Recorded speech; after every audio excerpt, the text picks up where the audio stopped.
ಶ್ರೀ ಗುರು ಬಸವಲಿಂಗಾಯ ನಮಃ. ಸರ್ವರಿಗೂ ಶರಣಾರ್ಥಿಗಳು. ಈಗಾಗಲೇ ಕಳೆದ 3-4 ಸಂಚಿಕೆಗಳಲ್ಲಿ ಪುನರ್ಜನ್ಮದ ಕುರಿತಾಗಿ ಸಾಕಷ್ಟು ದಾಖಲೆಗಳೊಂದಿಗೆ ಪುನರ್ಜನ್ಮ ಸತ್ಯನೋ ಮಿಥ್ಯನೋ ಅನ್ನೋದರ ಕುರಿತಾಗಿ ಚರ್ಚಿಸಿದೆ. ಆದರೆ ಇವತ್ತು ನಾನು ತಮ್ಮೆದುರಿಗೆ ನಮ್ಮ ಮಧ್ಯದಲ್ಲಿ ಇಂದು ಬದುಕಿರುವ ಪುನರ್ಜನ್ಮದ ಸಾಕ್ಷಿಯ ಒಂದು ಚಿತ್ರಣವನ್ನ ತಮ್ಮೆದುರಿಗೆ ಇಡೋದಕ್ಕೆ ಇಷ್ಟಪಡ್ತಾ ಇದ್ದೇನೆ. ಪುನರ್ಜನ್ಮದ ಕುರಿತಾಗಿ ನಾವು ಕೇವಲ ಕಥೆ, ಕಾದಂಬರಿ, ಸಿನಿಮಾಗಳಲ್ಲಿ ಮಾತ್ರ ಇರುವಂತಹದ್ದು ಅಂತ ಹೇಳಿ ನಂಬಿಕೆಯನ್ನು ತಾಳಿದ್ದೇವೆ. ಹಿಂದಿಯ ಖರ್ಜ್ ಆಗಿರ್ಬೋದು, ಕರಣ್ ಅರ್ಜುನ್ ಆಗಿರ್ಬೋದು, ಓಂ ಶಾಂತಿ ಓಂ ಆಗಿರ್ಬೋದು, ಈ ಚಲನಚಿತ್ರಗಳಲ್ಲಿ ಪುನರ್ಜನ್ಮ ಕುರಿತಾಗಿ ಬಂದಿರುವಂತಹ ಚಲನಚಿತ್ರಗಳಾಗಿದೆ.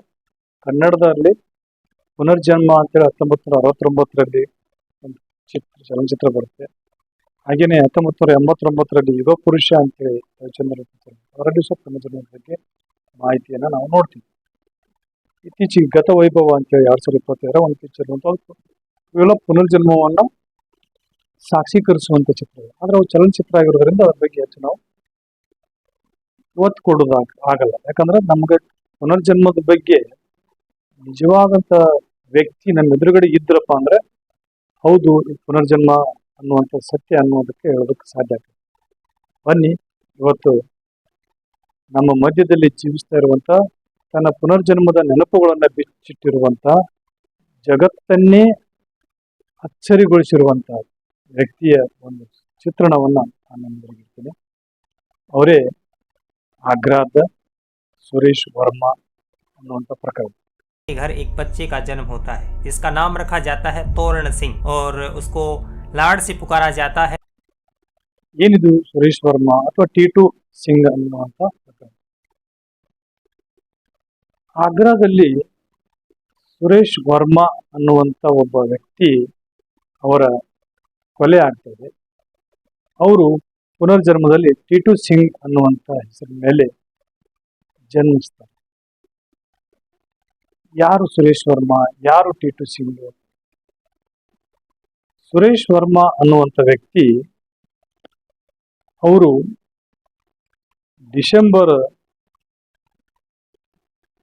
1983 ಒಳಗಡೆ ಆಗ್ರಾದಲ್ಲಿ ಕೊಲೆ ಆಗ್ತಾರೆ. ಮುಂದೆ ಆಗಸ್ಟ್ 28, 1983ರಲ್ಲಿ ಕೊಲೆಯಾದಂಥ ವ್ಯಕ್ತಿ ಮತ್ತೆ ಜನಿಸ್ತಾನೆ. ಸುಮಾರು ಈ ವ್ಯಕ್ತಿಯ ಜನನದ ನಂತರ ನಡೆದಂತ ಘಟನಾವಳಿಗಳೇ ಬಹಳ ಕುತೂಹಲಭರಿತವಾಗಿದೆ. ಡಾಕ್ಟರ್ ತೋರಾ ಸಿಂಗ್ ಚಾಹರ್ ಅನ್ನುವಂಥವ್ರು ತಮ್ಮ ಇತಿಹಾಸದ ಅಂದ್ರೆ ಹಿಂದಿನ ಜನ್ಮದ ನೆನಪುಗಳನ್ನ ಸುಮಾರು 4-5 ವರ್ಷದ ಬಾಲಕರಿದ್ದಾಗ ಹೇಳ್ತಾ ಬರ್ತಾರೆ.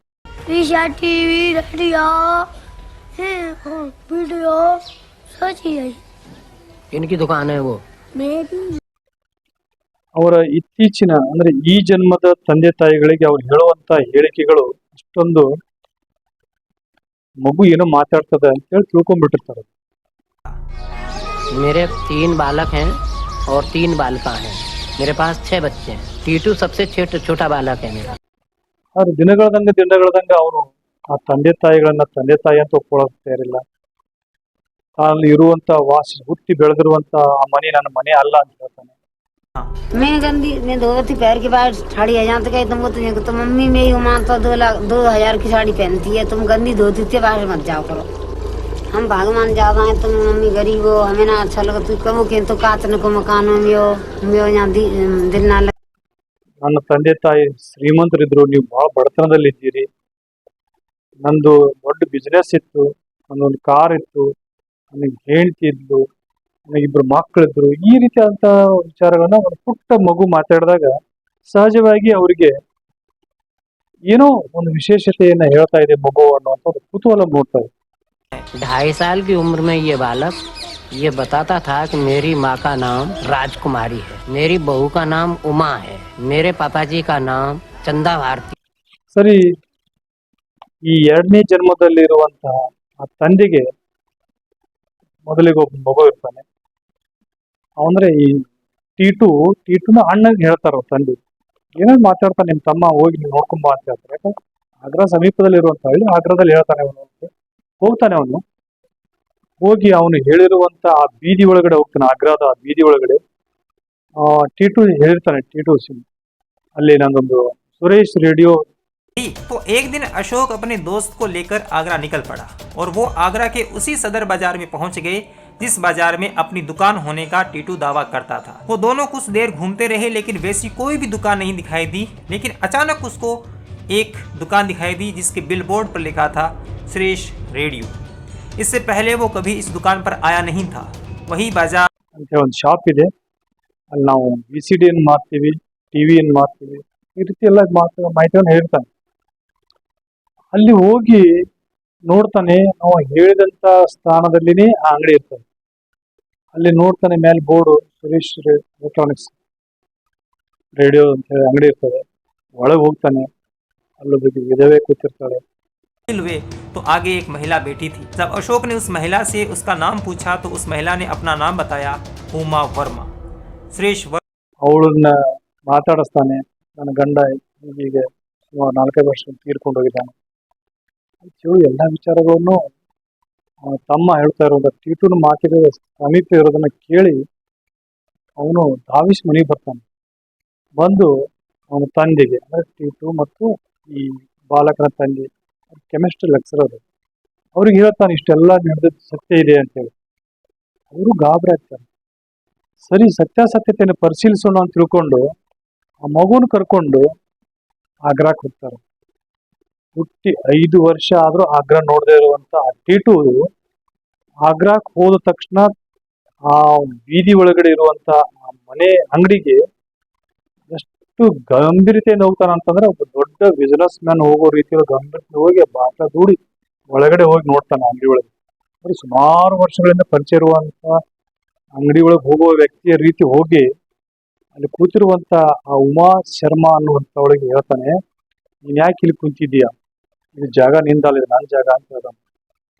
ಅವಳಿಗೆ ವಿಚಿತ್ರ ಅನ್ಸುತ್ತೆ, ಒಂದು ಚಿಕ್ಕ ಮಗು ಬಂದು ಅವಳಿಗೆ ಏಕವಚನ ಮಾತಾಡಿದಾಗ ಅವಳು ಹೇಳ್ತಾಳೆ, ಸರಿಯಾಗಿ ಮಾತಾಡಪ್ಪ, ನಿನ್ ಮಗು ಅದೀಯಾ ಅಂತ ಹೇಳ್ತಾನೆ. ನೀ ಸರಿಯಾಗಿ ಮಾತಾಡಂತ ಹೇಳ್ತಾನೆ, ನೀ ನನ್ನ ಹೆಂಡತಿ ಅದ ಅಂತ ಹೇಳಿದಾಗ ಆಕೆ ಗಾಬರಿ ಆಗ್ತಾಳೆ. ಏನೋ ದುಡ್ಡಿನ ಆಶೆಗಾಗಿ ಈ ರೀತಿ ಈ ಫ್ಯಾಮಿಲಿಯವರು ಒಂದು ನಾಟಕ ಮಾಡ್ಕೊಂಡು ಬಂದಿರಬಹುದು ಅಂತ ತಿಳ್ಕೊಂಡು ಅವಳು ಪರೀಕ್ಷೆ ಮಾಡ್ತಾಳೆ.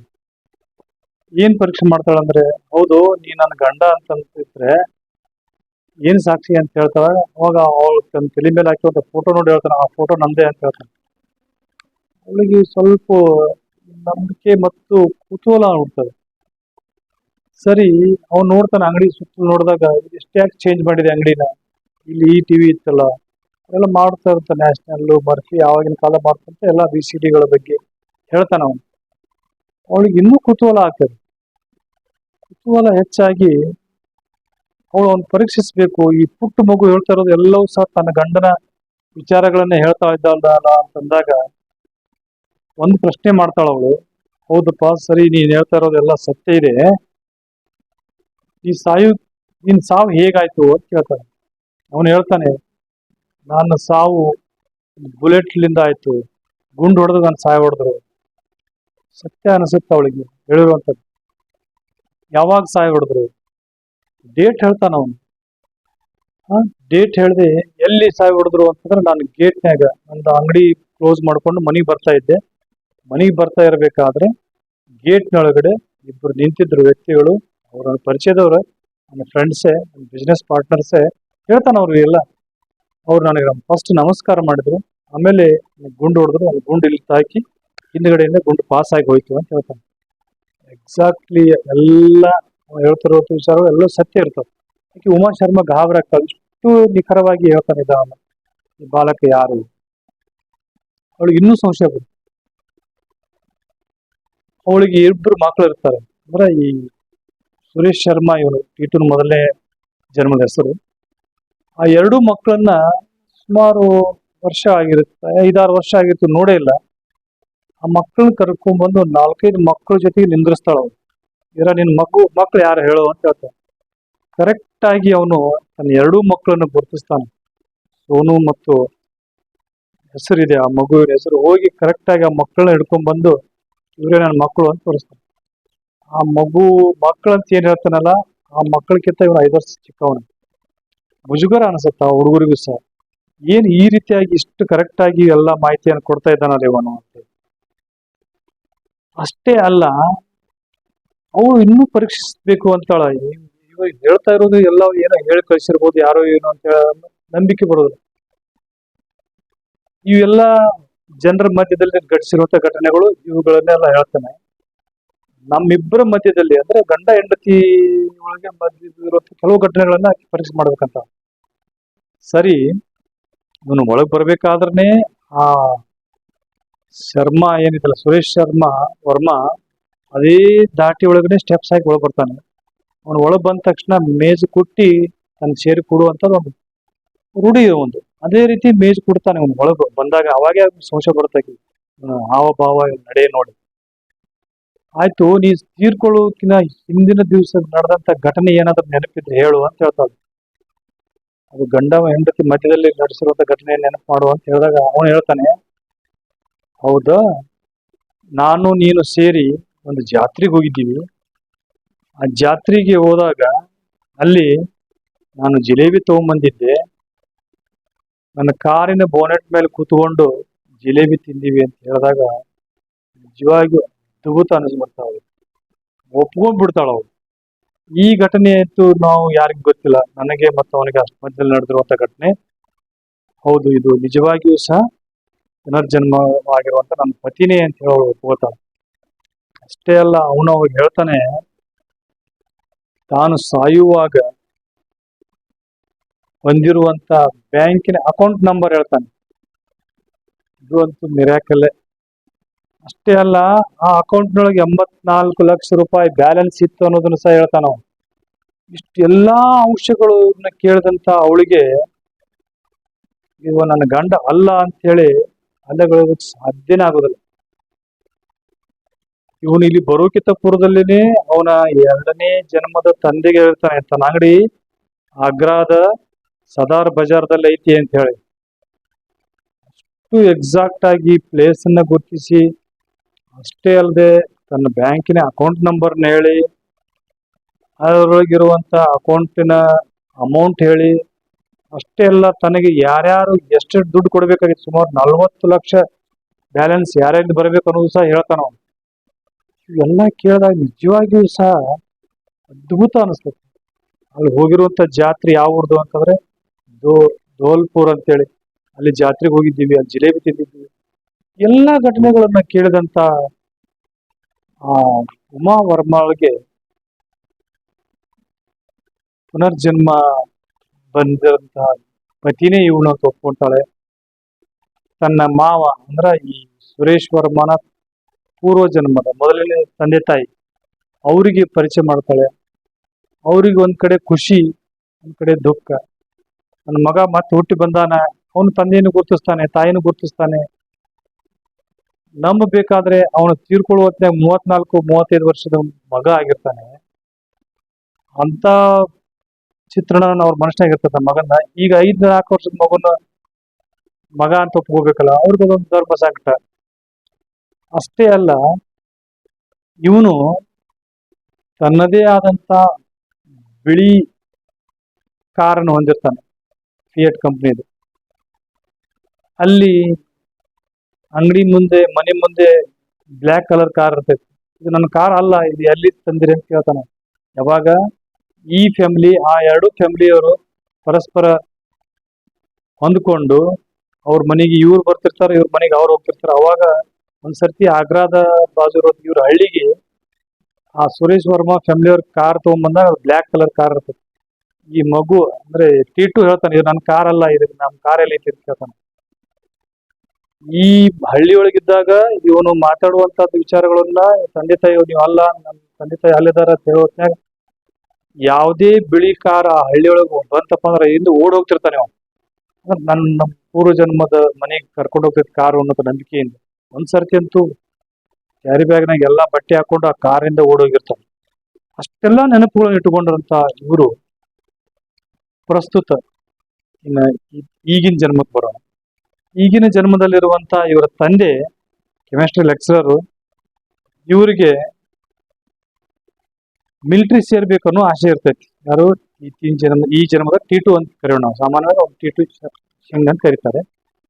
ಜೋಹಾರ್ ಅವರ ಹೆಸರು ಟಿ2 ಸಿಂಗ್ ಅಂತ ಹೇಳಿ. ಈ ಟಿ2 ಆರ್ಮಿಗೆ ಸೇರ್ಬೇಕು ಅಂತ ಹೇಳ್ಕೊಂಡು ಅವರು ಪ್ರಯತ್ನ ಪಡ್ತಾರೆ. ಆದ್ರೆ ಈ ತಂದೆಗೆ ಆರ್ಮಿಗೆ ಸೇರಿಸುವಂತ ಇಷ್ಟ ಇರೋದಿಲ್ಲ. ಅದಕ್ಕೆ ಅವ್ರು ಏನ್ ಮಾಡ್ತಾರೆ ಅಂದ್ರೆ ಇವ್ರನ್ನ ಒಂದು ಊಟಿ ಹತ್ರ ಇರುವಂತ, ನೋಡ್ರಿ ಎಂತ ಕುತೂಹಲ, ಹೆಂಗ ಕೋ ಇನ್ಸಿಡೆನ್ಸ್ ಅಂತಂದ್ರೆ ಇವರು ಊಟಿ ಒಳಗಡೆ bachelor of neuropathy and yogic science ಅನ್ನ ಓದಿಸ್ತಾರ ತಂದೆ. ಯಾವ ಕಾಲೇಜ್ ಅದು? ನಮ್ಮ ಶಿವರಾತ್ರೀಶ್ವರ ದೇಶಿಕೇಂದ್ರ ಮಹಾಸ್ವಾಮೀಜಿ ಅವರ GSS ಕಾಲೇಜ್ ಅಲ್ಲಿ ಊಟಿ ಒಳಗಿದೆ. ಆ ಕಾಲೇಜ್ನಲ್ಲಿ ಇವರು ಈ BNY ಅಂತಂದ್ರೆ bachelor of naturopathy and yogic science ಮುಗಿಸ್ತಾರೆ. ಆಮೇಲೆ ಮುಂದೆ ಯೋಗದೊಳಗ MSc ಮಾಡ್ಕೋತಾರೆ, ಒಂದು PhD ಮಾಡ್ತಾರೆ. ಇವೆಲ್ಲವನ್ನ ಈ ಸುರೇಶ್ ಶರ್ಮಾ ತಮ್ಮ ಬಾಲ್ಯದ ಜೀವನವನ್ನ ನೆನಪು ಮಾಡ್ಕೊಟ್ರಲ್ಲ, ಅವರು ಈ ಎಲ್ಲಾ ಕೋರ್ಸ್ ಮಾಡೋ ಹೊತ್ನ್ಯಾಗೂ ಆ ನೆನಪಿರ್ತದೆ ಅವ್ರಿಗೆ. ಮುಂದಿನ ದಿನಮಾನದೊಳಗಡೆ ಒಂದು ವಯಸ್ಸು ಮಗು 4-5 ವರ್ಷ, 6 ವರ್ಷನೋ 10 ವರ್ಷನೋ ಅವರಿಗೆ ಸಂಪರ್ಕ ಇಟ್ಕೋತಾರ ಅವ್ರು ಮೊದಲಿನ ಜನ್ಮದವರು. ಆಮೇಲೆ ಇವ್ರಿಗೆ ಸಂಪರ್ಕ ಹೋಗ್ಬಿಡ್ತೈತಿ. ಸಂಪರ್ಕ ಕಡಿತ ಆದ್ಮೇಲೆ ಆಗ್ರಾಕ್ ಹೋದಾಗ ಅವರು ಮನೆ ಶಿಫ್ಟ್ ಮಾಡ್ತಾರೆ.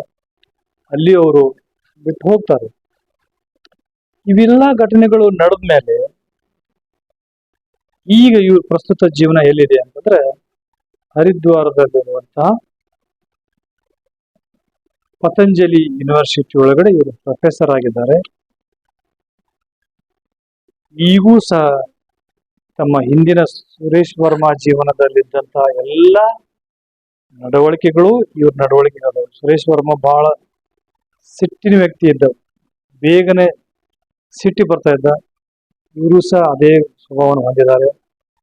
ಇನ್ನೂ ಹೆಚ್ಚು ಕುತೂಹಲವಾಗಿರುವಂತ ಅಂಶ ಏನಂದ್ರೆ, ಅವಾಗೇನ್ ಸುರೇಶ್ ವರ್ಮಾ ಅವ್ರನ್ನ ಕೊಲೆ ಮಾಡೋದಕ್ಕೆ ಬಳಸಿದಂತಹ ಗನ್ ಪಾಸ್ ಆದಂತಹ ಸ್ಥಳ ಏನಿದೆಯಲ್ಲ, ಈ ಮಲಕಿನಲ್ಲಿರುವಂತ ಈ ಭಾಗ ಹೊಡಿತಾರ ಅವರು, ಅದು ಗುಂಡು ಹಿಂದ್ಗಡೆಯಿಂದ ಹಾಸಿ ಹೊರಗೆ ಹೋಗ್ತೇವೆ. ಸುಮಾರು ಎಷ್ಟೋ ಪ್ರಕರಣಗಳನ್ನ, ಈ ಪುನರ್ಜನ್ಮದ ಪ್ರಕರಣಗಳನ್ನ ಅಧ್ಯಯನ ಮಾಡಿದಂತ ಈ ಮನೋವಿಜ್ಞಾನಿಗಳಿಗೆ ಅಥವಾ ಈ ನ್ಯೂರೋ ಸೈಂಟಿಸ್ಟ್ಗಳಿಗೆ, ಸೈಕಾಲಜಿಸ್ಟ್ಗಳಿಗೆ ಪುನರ್ಜನ್ಮವನ್ನು ತಾಳಿದಂತ ವ್ಯಕ್ತಿ ಒಳಗಡೆ ಮನಸ್ಸಿನೊಳ ನೆನಪಿನಲ್ಲಿ ಮಾತ್ರ ಅಂಶಗಳಿರ್ತಾವ, ಆದ್ರೆ ದೇಹದ ಮೇಲೆ ಕಲೆಗಳೇನು ಇರೋದಿಲ್ಲ. ಆದ್ರೆ ಈ ಕೇಸ್ನಲ್ಲಿ ಈ ಟಿ2 ಅವರು ಹುಟ್ಟಿ ಬಂದಿದಲ್ಲ, ಟಿ2 ಅವರ ದೇಹದ ಮೇಲೆ ಆ ಮಾರ್ಕ್ ಇದೆ. ಇದು ಒಂದು ವಿಶೇಷ ಪ್ರಕರಣ. ಅವರ ಇಲ್ಲೇನು ಚಿತ್ರ ನೋಡ್ತಿರಲ್ಲ, ಇದು ಅವರ ಮಾರ್ಕ್. ಅದು ಅವಾಗಿನ ಹಿಂದಿನ ಜನ್ಮದಲ್ಲಿ ಆ ದೇಹಕ್ಕೆ ಆಗಿರುವಂತ ಗಾಯ ಈ ಜನ್ಮದಲ್ಲಿ ಟಿ2 ಅವರ ದೇಹದ ಮೇಲೆ ಮೂಡಿರುವಂತ ಮಾರ್ಕ್ ಅನ್ನ ನೋಡ್ತಾರೆ. ಈ ಪ್ರಕರಣ ಕುರಿತಾಗಿ BBC ಅವರು ಒಂದು ಡಾಕ್ಯುಮೆಂಟರಿ ಪಿಕ್ಚರ್ನೇ ಮಾಡಿದ್ದಾರೆ. ಅದರೊಳಗಡೆ ಈ 4-5 ವರ್ಷ ಇರುವಂತ ಬಾಲಕ ಟಿ2 ಸಿಂಗನ್ನ ಕರ್ಕೊಂಡೋಗಿ ಅವ್ರ ಅಂಗಡಿಗೆ ಅಡ್ಡಾಡಿಸಿದ್ದು, ಅವನ ಹೆಂಡತಿ ಉಮಾ ಶರ್ಮಾ ಜೊತೆ ಮಾತಾಡಿದ್ದು, ಅವ್ರ ಪೂರ್ವದ ತಂದೆ ತಾಯಿ ಜೊತೆ ಮಾತಾಡಿದ್ದು. ಈ भाइयों को भाई नहीं समझता है और हमेशा इसी रट में लगा रहता है कि मैं आपके यहाँ तो दिन काट रहा हूँ। आगरा शहर से करीब ಹಳ್ಳಿಯೊಳಗಿರುವಂತದ್ದು ಇವೆಲ್ಲವನ್ನ ಸಮಗ್ರವಾಗಿ BBC ಅವರ ಒಂದು ಡಾಕ್ಯುಮೆಂಟರಿ ಪಿಕ್ಚರ್ ಆಗಿದೆ. ನಾನು ಕಮೆಂಟ್ ಮಾಡಿದಂತ ಪಿನ್ ಮಾಡಿದಂತ ಕಮೆಂಟ್ಸ್ ನಲ್ಲಿ ಅದನ್ನ ಲಿಂಕ್ ಹಾಕಿದ್ದೀನಿ. ಆಸಕ್ತರ ಲಿಂಕ್ ನಲ್ಲಿ ನೋಡಿ ತಿಳ್ಕೊಬಹುದು. ಅಷ್ಟೇ ಅಲ್ಲ, ಈ ಟಿ2 ಸಿಂಗರ್ ಅವರು ಅನೇಕ, ಯಾಕಂದ್ರೆ ಜಗತ್ತಿನೊಳಗ ಲೈವ್ ಆಗಿರುವಂತ ಪುನರ್ಜನ್ಮದ ವ್ಯಕ್ತಿ ಇವರು ಅನೇಕ ನ್ಯೂಸ್ ಚಾನೆಲ್ಸ್ ಗಳಿಗೆ, ಟಿವಿ ಚಾನೆಲ್ಸ್ ಗಳಿಗೆ ಪಾಡ್ಕಾಸ್ಟ್ ನಲ್ಲಿ ಸಂದರ್ಶನ ಕೊಟ್ಟರೆ ಆ ಸಂದರ್ಶನದ ವಿಡಿಯೋಗಳನ್ನ ಯೂಟ್ಯೂಬ್ ನಲ್ಲಿ ಅವೆಲ್ಲ ಆಸಕ್ತರು ನೋಡ್ಬೋದು. ಅದ್ರ ಬಗ್ಗೆ ಲಿಂಕ್ ನಾನು ಹಾಕಿರ್ತೀನಿ.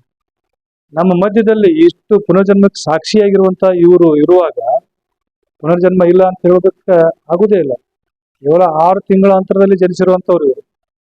ಅಷ್ಟೇ ಅಲ್ಲ, ಇವರು ಕುರಿತಾಗಿ ಜಗತ್ತಿನ ಪ್ರಸಿದ್ಧ ಪುನರ್ಜನ್ಮ ಅಧ್ಯಯನಕಾರರಾಗಿರುವಂತ, ಸೈಕಾಲಜಿ ಪ್ರೊಫೆಸರ್ ಆಗಿರುವಂತ ಡಾಕ್ಟರ್ ಇವನ್ ಸ್ಟಿವನ್ಸನ್ ರವರು, ಇಲ್ಲಿ ವರ್ಜಿನಿಯಾ ಯೂನಿವರ್ಸಿಟಿ ಅವರು, ಅವ್ರ ಜೊತೆಗೆ doctor Antonio Mills, university of northern British ಕೊಲಂಬಿಯಾದವರು, ಇವರು ಸಹ ಇವ್ರ ಬಗ್ಗೆ ಎಲ್ಲ ಎಂಗಲ್ಗಳಿಂದ ಪ್ರಶ್ನಿಸಿ ಎಲ್ಲ ದಾಖಲೆಗಳನ್ನ ಮಾಡಿಕೊಂಡು, ಎಂಥ ದಾಖಲೆಗಳು ಅಂತಂದ್ರೆ ಇವ್ರು ಹೇಳುವಂತಹ ಘಟನೆಗಳು, ಗುಂಡು ಹೊಡೆದಿರುವಂತಹ ಸಂದರ್ಭ, ಸಮಯ, ದಿನಾಂಕ, ಗುಂಡು ತಾಗಿರುವಂತಹ ದೇಹದ ಭಾಗ, ಇವೆಲ್ಲವನ್ನ ಅವನು ಏನು ಬಾಯಿಲಿಂದ ಹೇಳ್ತಾರ ಅವ್ರನ್ನ ಪೋಸ್ಟ್ ಮಾರ್ಟಮ್ ರಿಪೋರ್ಟ್ ತರಿಸ್ಕೊಂಡು ಕಂಪೇರ್ ಮಾಡಿದ್ರೆ ಎಕ್ಸಾಕ್ಟ್ಲಿ ಸೇಮ್ ಇದೆ. ಪೋಸ್ಟ್ ಮಾರ್ಟಮ್ ರಿಪೋರ್ಟ್ ಸಹ ತಾವು ನೋಡ್ಬೋದು, ಅದು ಸಹ ಅವೈಲೇಬಲ್ ಇದೆ. ಹೀಗೆ ಎಲ್ಲ ದೃಷ್ಟಿಕೋನದಿಂದ ನೋಡಿದಾಗ ಪುನರ್ಜನ್ಮ ಇಲ್ಲ ಅಂತ ಏನು ಯಾರು ವಾದಿಸ್ತಾರಲ್ಲ ಅವರು ಒಂದ್ಸತಿ ಈ ಪ್ರಕರಣವನ್ನ ಗಮನಿಸ್ಬೇಕು. ಜಗತ್ತಿನಾದ್ಯಂತ ಕುತೂಹಲವಾಗಿರುವಂತ ಈ ಒಂದು ವಿಶೇಷ ಪ್ರಕರಣ ಯಾರು ಪುನರ್ಜನ್ಮ ಇಲ್ಲ ಅಂತೇಳಿ ಕಡಾಖಂಡಿತವಾಗಿ ಹೇಳೋದಕ್ಕೆ ಸಾಧ್ಯ ಆಗದ ಮಟ್ಟಿಗೆ ನಮ್ಮೆದುರಿಗೆ ಸಾಕ್ಷಿ ಇರುವಂತ ವ್ಯಕ್ತಿ ಇವರು. ಅವಕಾಶ ಸಿಕ್ಕರೆ ಅವ್ರನ್ನ ಸಂದರ್ಶನ ಮಾಡಬಹುದು, ಅವರು ಈಗಾಗಲೇ ನಮ್ಮ ಜೊತೆಗೆ ಇದ್ದಾರೆ. ಇವಿಷ್ಟು ಈ ಒಂದು ಪುನರ್ಜನ್ಮದ ಪ್ರಕರಣಕ್ಕೆ ಕುತೂಹಲವಾಗಿರುವಂತಹ ಪ್ರಕರಣ ಇದು. ಇವ್ರ ಬಗ್ಗೆ ಅನೇಕ ರೀತಿಯಾದಂತಹ ಕುತೂಹಲಗಳ ಘಟನೆಗಳನ್ನ ಅವ್ರು ಬಿಚ್ಚಿಡ್ತಾರೆ ಅಲ್ಲೆಲ್ಲೆಲ್ಲೆಲ್ಲಿ ಪೋಡ್ಕಾಸ್ಟ್ನಲ್ಲಿ, ಸಂದರ್ಶನದಲ್ಲಿ. ಇವ್ರು ಹೇಳುವಂತ ಇನ್ನೊಂದು ಘಟನೆ ಏನಪ್ಪಾ ಅಂತಂದ್ರೆ, ತಾವು ಸ್ಮಗ್ಲಿಂಗ್ ಮಾಡ್ತಿದ್ದೀವಿ ಅವಾಗ ಮಲೇಷಿಯಾ, ಸಿಂಗಪೂರು, ಜಪಾನು, ದೆಹಲಿ ಒಳಗೆ ಇವೆಲ್ಲ ಮಾಡ್ತಿದ್ವಿ ಅಂತ ಹೇಳ್ತಾರೆ. ಅಷ್ಟೇ ಅಲ್ಲ, ಸಂಜಯ್ ಗಾಂಧಿ ಅವರ ಕ್ಲಾಸ್ಮೇಟ್ ಅಂತ ಹೇಳ್ಕೊತಾರೆ. 1982-83 ಒಳಗಡೆ ಸಂಜಯ್ ಗಾಂಧಿ ಜೊತೆ ನಾವು ಓದ್ತಾ ಇದ್ದೆ. ಸಂಜಯ್ ಗಾಂಧಿ ನಾನು ಭಾಳ ಕ್ಲೋಸ್ ಫ್ರೆಂಡ್ ಇದ್ದೆ. ಅಷ್ಟೇ ಅಲ್ಲ, ರಾಜೀವ್ ಗಾಂಧಿ ನಮ್ಗಿಂತ 3 ವರ್ಷ ಸಣ್ಣವರಿದ್ರು. ಎಲ್ಲಾ ಘಟನೆಗಳನ್ನ ತಾಳೆ ಮಾಡಿದಾಗ ಯಾವ ಅಲ್ಲಗಳಕ್ಕೆ ಆಗೋದೇ ಇಲ್ಲ. ಈ ರೀತಿಯಾಗಿ ನಮ್ಮ ಮಧ್ಯದಲ್ಲಿ ಪುನರ್ಜನ್ಮವನ್ನ ತಾಳಿರುವಂತಹ ವ್ಯಕ್ತಿಗಳು ಹೇಳುವ ಎಲ್ಲಾ ಹೇಳಿಕೆಗಳು ಸಹ ಸತ್ಯ ಇರುವಾಗ, ಪುನರ್ಜನ್ಮ ಅನ್ನುವಂಥದ್ದು ಒಂದು ಕಾಲ್ಪನಿಕ, ಅದು ಯಾವುದೇ ರೀತಿಯಾದಂತಹ ಸಾಕ್ಷಿಗಳು ಇಲ್ಲ ಅನ್ನುವಂಥವ್ರಿಗೆ ಇದು ಒಗಟಾಗಿ ಇರುವಂತಹ ಪ್ರಕರಣ. ಇಂತಹ ಇನ್ನೂ ಹಲವಾರು ಪ್ರಕರಣಗಳು ನಮ್ಮ ಜೊತೆಗೆ ಇದ್ದಾವೆ. ಇವೆಲ್ಲವನ್ನ ನೋಡಿದಾಗ ಪುನರ್ಜನ್ಮ ಅನ್ನುವಂಥದ್ದು ಅದು ಒಂದು ರೀತಿಯಾದಂತಹ ಆತ್ಮದ ಪಯಣ ಅಷ್ಟೇ. ಆ ದೇಹದಾಗ ಬಿಟ್ಟು ಈ ದೇಹಕ್ಕೆ ಬಂದು ಸೇರ್ಕೊಂಡಾಗ ನೆನಪುಗಳು, ಕೆಲವು ಮಾತು ಬರೋ ವಯಸ್ಸಿನವ್ರಿಗೆ ಇರ್ತಾವ, ಮಾತು ಬಂದಾಗ ನೆನಪುಗಳು ಅಳಿಸಿ ಹೋಗ್ತಾವು. ಕೆಲವು ವಿಶೇಷ ಪ್ರಕರಣದಾಗ ಆ ನೆನಪುಗಳು ಉಳಿತಾವು. ಇವತ್ತಿಗೂ ಸಹ ಸುಮಾರು 50 ವರ್ಷ ಮೇಲ್ಪಟ್ಟಿರುವಂತ ಆ ಟಿ2 ಸಿಂಗರ್ ಅವ್ರನ್ನ ಯಾರಾದ್ರೂ ಸಂದರ್ಶನ ಮಾಡಿದರೆ ಅವ್ರ ಮನಸ್ಸಿನೊಳಗೆ ಇನ್ನೂ ಆ ನೆನಪುಗಳು ಹಿಂದಿನ ಜನ್ಮಕ್ಕಿದ್ದಾವು. ಕೇಳ್ತಾರೆ, ಹಿಂದಿನ ಜನ್ಮದಲ್ಲಿರುವಂತ ನೆನಪುಗಳು ನಿಮಗೆ ಈಗಿನ ಜನ್ಮಕ್ಕೆ ಏನಾದ್ರೂ ತೊಂದರೆ ಆಗ್ತಾವ? ಸಹಜವಾಗಿ ನಾನು ಅವೆಲ್ಲ ಮರೆಯೋದಕ್ಕೆ ಇಷ್ಟಪಡ್ತೀನಿ. ಯಾಕಂದ್ರೆ ಈ ಜನ್ಮದಲ್ಲಿ ನಾನು ಮಕ್ಕಳಿದ್ದಾರೆ, ಹೆಂಡತಿ ಇದ್ದಾಳೆ, ಅವ್ರ ಜೊತೆಗೆ ನಾನು ಬಾಳ್ಬೇಕಂದ್ರೆ ಈ ಜನ್ಮ ಮರೆಯಬೇಕಾಗ್ತದೆ. ಆದರೆ ಮರೆಯೋದಕ್ಕೆ ಆಗದಿರುವ ಮಟ್ಟಿಗೆ ಆ ನೆನಪುಗಳ ಜೊತೆಗೆ ಇರೋದ್ರಿಂದ ಪುನರ್ಜನ್ಮ ಇದೆ ಅನ್ನೋದಕ್ಕೆ ನಾನು ಸಾಕ್ಷಿ ಅಂತ ಹೇಳ್ತಾರೆ. ಹೀಗೆ ಪುನರ್ಜನ್ಮ ಸತ್ಯ, ಅದರ ಬಗ್ಗೆ ಯಾರಾದ್ರೂ ಸಂಶಯಗಳಿದ್ರೆ ನಾನು ಕೊಟ್ಟಿರುವಂತಹ ಲಿಂಕ್ಗಳನ್ನು ಓಪನ್ ಮಾಡಿಕೊಂಡು ಅವರ ಸಂದರ್ಶನವನ್ನು ನೇರವಾಗಿ ನಾವು ನೋಡ್ಬೋದು. ಸಾಧ್ಯ ಆದರೆ ಹರಿದ್ವಾರಕ್ಕೆ ಪತಂಜಲಿ ಯೂನಿವರ್ಸಿಟಿ ಒಳಗೆ ಅವ್ರನ್ನ ಭೇಟಿಯಾಗಿ ಇನ್ನೂ ಹೆಚ್ಚಿನ ಮಾಹಿತಿಯನ್ನು ತಿಳ್ಕೋಬಹುದು ಅಂತ ಹೇಳ್ತಾ, ಇಲ್ಲಿವರೆಗೆ ಈ ಪುನರ್ಜನ್ಮದ ಕುರಿತಾಗಿರುವಂತಹ ಈ ಪ್ರಯಾಣದ ಜೊತೆಗೆ ನನ್ನ ಜೊತೆಗೆ ಬಂದಿರುವಂತಹ ಎಲ್ಲ ವೀಕ್ಷಕರಿಗೆ ವಂದಿಸ್ತಾ 2 ವಿಚಾರಗಳನ್ನು ಸರ್ವರಿಗೂ ಶರಣಾರ್ಥಿ.